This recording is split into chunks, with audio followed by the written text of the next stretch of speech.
위기는 누구에게나 오고 또 언제나 올 수 있습니다. 문제는 그 위기를 우리가 어떻게 관리하느냐가 중요합니다. 위기에 어떻게 대처하느냐에 따라 우리의 운명이 갈리기 때문입니다. 그래서 위기 관리, 위기에 대한 대처가 중요합니다. 원래 위기라고 하는 말, 이 위기라고 하는 어휘는 위험이라는 말과 기회라는 말의 복합명사라고 하잖아요.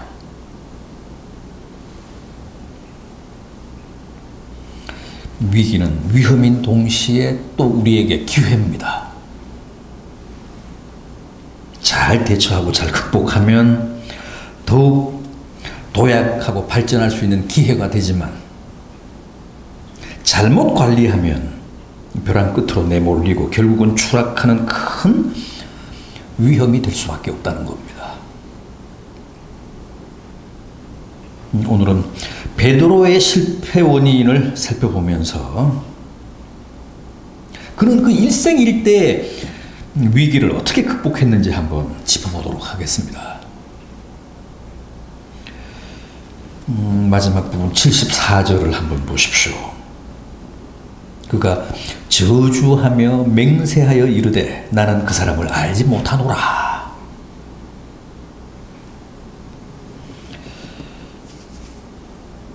주님을 그토록 열성적으로 따르며 수제자를 자처했던 사람인데 하루아침에 이렇게 됐습니다. 저주하며 맹세하여 이르되 나는 예수를 모른다. 그것도 3번씩이나.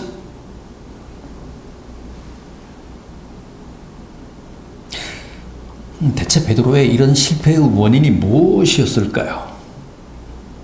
우선 터무니없는 허세 때문이었습니다. 공허한 장담 때문이었습니다. 이 26장 31절 이하를 보면 주님이 최후 만찬석상에서 제자들에게 그렇게 말씀하시잖아요. 오늘 밤에 너희들이 나를 다 버릴 것이다. 그렇게 제자들의 배신을 주님이 예고하셨습니다. 그때 베드로가 뭐라고 했죠? 33절을 보면 다 주님을 그렇게 버릴지라도 나는 언제든지 버리지 않겠습니다.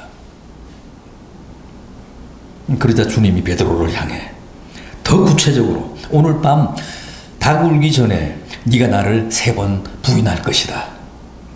그때도 베드로는 내가 주와 함께 죽을지언정 주를 부인하지 않겠습니다. 누가복음 22장 33절에서는 내가 주와 함께 옥에도 가고 죽는데도 같이 가겠습니다. 걱정 마십시오.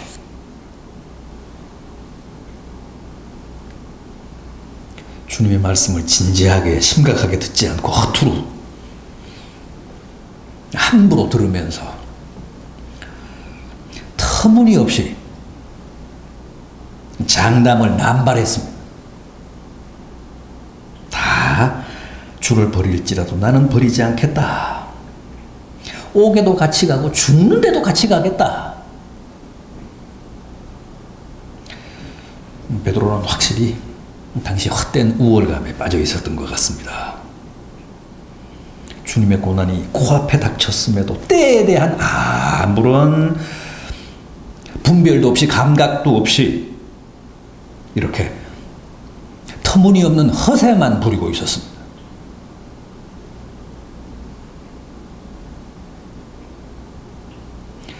누구에게나 이게 바로 실패의 지름길입니다. 신앙생활에는 방심이 금물입니다. 누구도 장담할 수 없는 게 신앙생활입니다. 언제나 신중하고 긴장하고 또 필요한 만큼 근신해야 합니다. 고린도전서 10장 12절입니다. 선 줄로 생각하는 자는 넘어질까 조심하라. 누구도 내가 지금 반듯하게 서 있다고 장담해서는 안 됩니다.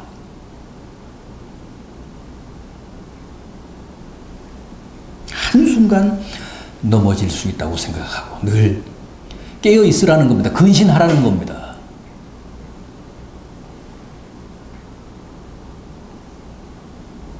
베드로의 그 쓰디쓴 고백은 바로 방심의 결과였습니다. 다음은 졸았기 때문입니다. 이 26장 40절 이하를 보면 주님이 제자들에게 오사 그 자는 것을 보시고 베드로에게 말씀하시되 너희가 나와 함께 한시 동안도 이렇게 깨어있을 수 없더냐? 시험에 들지 않게 깨어있어 기도하라. 그렇게 당부하시는 말씀이 나옵니다. 43절에서도 다시 오사 보신즉 저희가 자고 있었다는 말씀이 있습니다. 여기는 지금 겟세마네 동산 아닙니까? 주님이 다가온 십자가 앞에서 땀이 핏방울이 되도록 처절하게 기도하신 바로 그 현장이었습니다. 그러나 베드로를 위시한 제자들 보십시오. 천하태평입니다. 아무런 위기의식이 없습니다. 깨어 기도하라는 주님의 당부에도 다 자고 있습니다. 시험에 들지 않게 깨어있어 기도하라. 무슨 뜻이죠? 깨어 기도하지 않으면 반드시 시험에 든다는 거예요.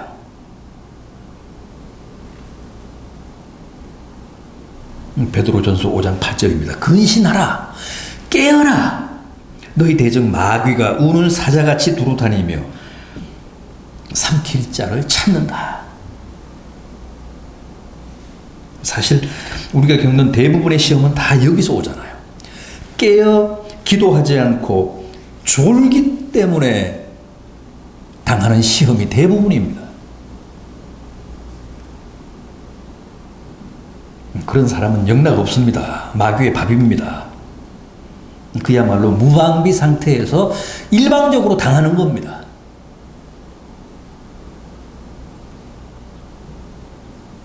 깊은 잠에 빠지면 도둑이 와서 집을 다 털어가도 모르잖아요.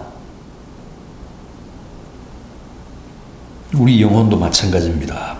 졸거나 자면 마귀가 우리를 제 멋대로 유린하고 농락하고 도적질합니다. 우리의 영혼을.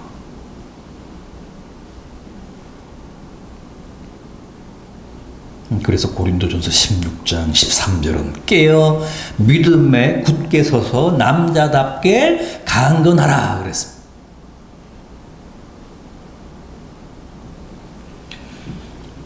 졸기 쉬운 무더운 여름이 왔습니다. 근신하여 졸지 마십시오.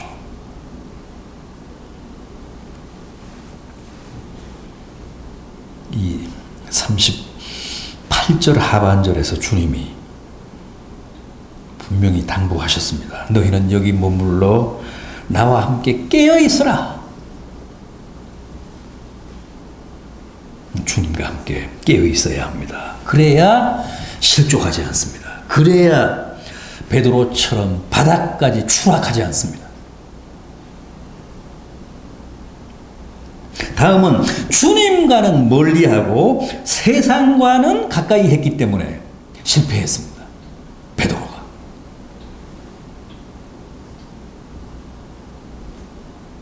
이 26장 58절 상반절 보십시오.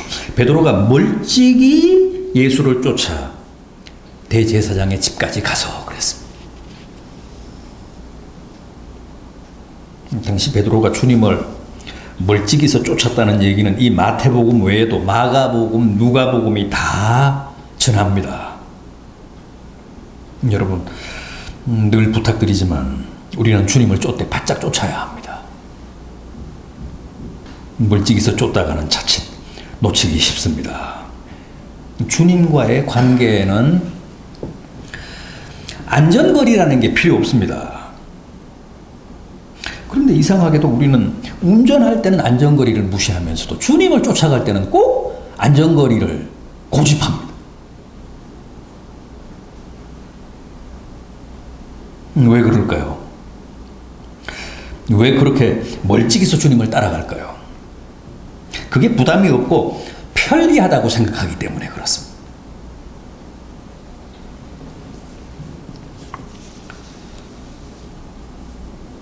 그러면서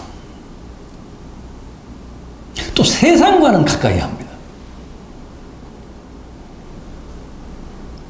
오늘 본문 그 앞에 나오는 58절 하반절을 보면 그 결국을 보려고 안에 들어가 하속들과 함께 앉았다. 마가복음 14장 54절도 그가 하속들과 함께 앉아 불을 쬐더라. 누가복음 22장 55절도 사람들이 뜰 가운데 불을 피우고 함께 앉았는지라. 베드로도 그 가운데 앉았더라. 요한복음 18장 18절도 그때가 추운 거로 종과 하속들이 숯불을 피우고 서서 쬐니 베드로도 함께 서서 쬐더라 그랬습니다. 그러니까 주님을 체포해서 끌고 와가지고 지금 희롱하고 모욕하고 때리고 침뱉으며 온갖 몹쓸 짓을 다 하는 그 무리들 틈에 끼어서 베드로가 불을 쬐고 있다는 겁니다.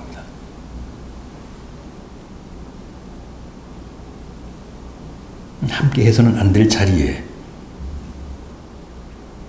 함께 끼어 앉은 겁니다. 이게 잘못됐습니다. 시편 1편은 복 있는 사람은 죄인의 길에 서지 아니하고 오만한 자의 자리에 함께 앉지 않는다고 했습니다. 믿는 자들은 앉고 설 자리를 잘 분별해야 합니다. 함부로 세상 사람들 틈에 끼어 앉다가는 큰 코 다칩니다. 함부로 세상 문화에 젖어서 세상 가락, 세상 장단에 맞추다가는 낭패 보기 십상입니다. 베드로 보십시오. 바로 그 자리에서, 그 현장에서 주님을 3번이나 부인하고 저주하는 실패를 경험하잖아요.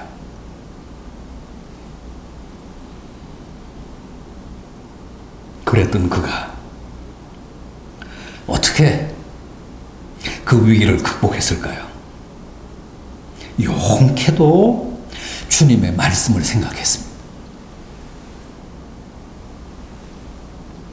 그가 주님을 3번째 부인했을 때 새벽닭이 울었습니다. 그러자 오늘 밤 닭 울기 전에 네가 나를 3번 부인하리라 하신 주님의 말씀이 떠올랐다는 거예요. 바로 그 주님의 말씀이 그를 살렸습니다.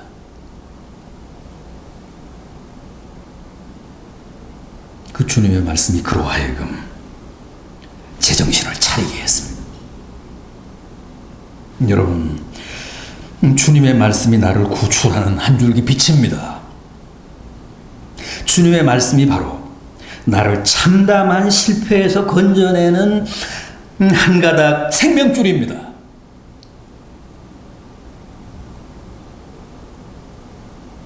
실패한 자리에서 재기하려면 반드시 말씀이 필요합니다. 말씀이 있어야 합니다. 부디 늘 말씀을 붙잡고 사십시오.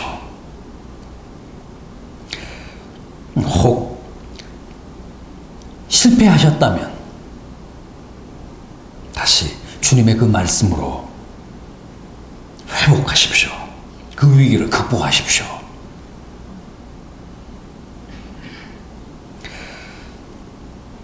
뿐만 아니라 베드로는 즉각 밖으로 나갔습니다. 그 불신의 현장, 주님을 3번씩이나 부인하고 저주한 자리에서 즉각 철수했습니다. 주님의 말씀이 생각났다면, 그래서 제정신이 들기 시작했다면 빨리 그 실패의 자리를 떠나야 합니다. 세상 사람들 틈에 끼어 그들과 함께 불을 쬐던 자리를 박차고 일어나야 합니다. 거기서 계속 머뭇거리다가는, 거기서 미적대다가는 끝내 일어나지 못합니다. 헤어나지 못합니다. 롯의 두 사위를 생각해 보십시오. 그들은 소돔과 고모라의 심판 소식을 듣고도 그 성을 떠나지 못했습니다. 그 성에서 탈출하지 못했습니다. 그래서 세상과 함께 거기서 멸망한 겁니다.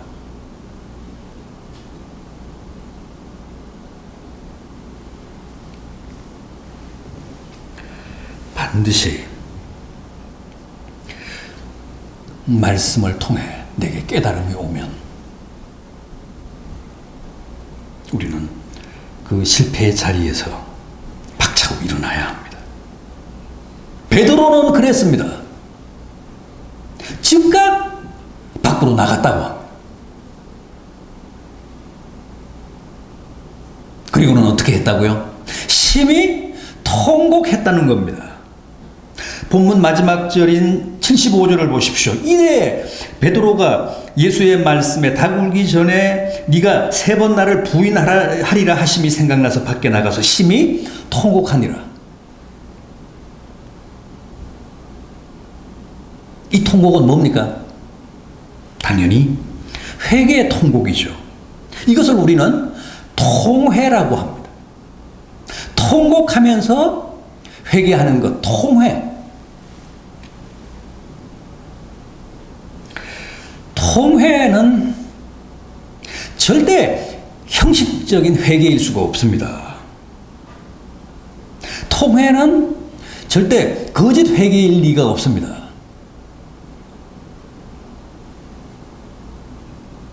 그래서 통회는 사람을 변화시키고 새롭게 합니다. 통회는 어떤 실수, 어떤 실패, 어떤 죄악이든 다 용서받게 합니다. 통회하면 주님이 그 회개의 기도를 절대적으로 접수하십니다.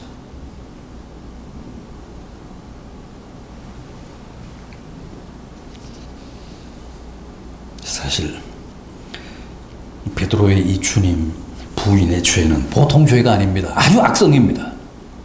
그렇지 않습니까? 주님을 부인한 정도가 아니라 저주하고 모른다며 맹세까지 한 아주 악질입니다. 죄질이 나쁩니다. 지독하게. 그러나 그의 통회의 기도는 그 모든 허물을 다 용서받고 수제자의 자리를 다시 회복하게 했습니다.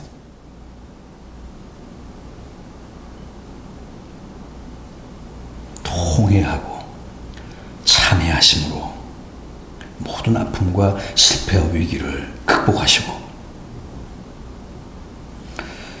여러분들의 본래 지위와 본래 자리를 다 회복하는 아름다운 은혜와 축복이 함께 하시기를 진심으로 기원합니다. 기도하시겠습니다.